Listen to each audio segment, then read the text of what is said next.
காத்திரு நீ காத்திரு, பொறுத்திரு கொஞ்சம் பொறுத்திரு, அவர் மேல் நம்பிக்கையாயிரு, காரியம் வாய்க்கும்.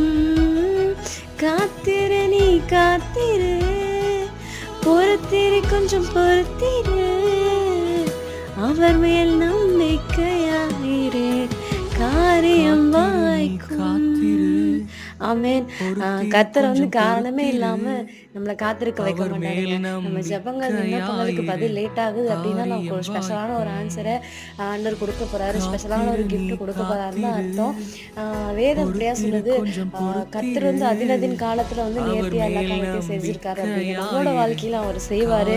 நம்ம காத்திருப்போம், நம்ம பொறுமையா இருப்போம், அவர் மேல நம்பிக்கையா இருப்போம்.